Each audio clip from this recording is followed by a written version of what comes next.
क्या आपने कभी किसी को खाने में नखरे करते देखा है? जैसे ही कुछ हरा दिखे वे मना कर देते हैं। गोभी नहीं खानी, सेम नहीं चाहिए, धनिया हटा दो। इस आदमी को सब्जियां बिल्कुल पसंद नहीं है। फ्राइड राइस में थोड़ा प्याज भी हो तो वह निकाल देता है। इस आदत की वजह से उसे सबका मजाक सहना पड़ता है। वह चुपचाप वहां से चला जाता है। पति पत्नी ने यह दृश्य देखा और चिंता में पड़ गए। उनका बच्चा भी सब्जियां देखते ही छिप जाता था। उन्होंने सोचा कि इस आदत को बदलना होगा। पिता ने फूल गोभी की प्लेट लाकर दी, लेकिन बच्चा पीछे हट गया। माँ ने जबरन खिलाने की कोशिश की, जिससे बच्चा उल्टी करने लगा। माँ ने उसका मुंह खोलने की कोशिश की, लेकिन कोई फायदा नहीं हुआ।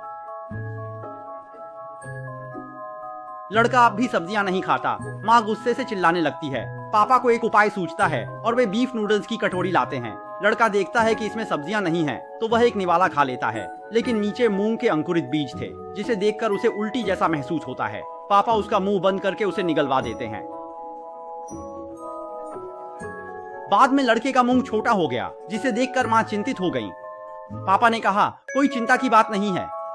अगले दिन लड़के को स्कूल भेजा गया, जहां बाकी बच्चे एक जैसे ही दिखते थे। दोपहर के खाने के समय कैंटीन की आंटी ने लड़के की थाली में बहुत सारी सब्जियां परोस दी।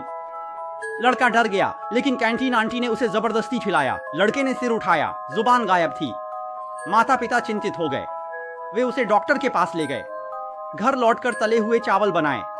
लड़का अब भी सब्जियां नहीं खा रहा था। माँ को गुस्सा आ रहा था, लेकिन पिताजी ने रोका। लड़के ने दबाव कम महसूस किया। खाना उसे पसंद नहीं आया। उसके पास खाने के लिए कुछ नहीं बचा था। अचानक एक खुशबू आई। लड़का रसोई में गया।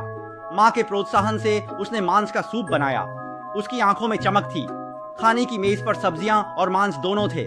पापा ने मांस लेने की कोशिश की, लेकिन माँ की सख्त नजर से उन्होंने सब्जियां उठाई। लड़के ने यह सब देखा। उसने पहले मांस लिया और फिर सूप उठाया। सूप में हरे प्याज के टुकड़े ने उसे बहुत परेशान किया। प्यार और धैर्य से लड़के ने डर पर काबू पाया और प्याज खा लिया। गायब हुआ मुंह भी वापस आ गया। बच्चों की परवरिश में धैर्य रखें, गुस्सा मत करें, वरना नुकसान होगा। प्यार और समझ से उनका मार्गदर्शन करें, उचित प्रोत्साहन दें, अप्रत्याशित परिणाम मिलेंगे।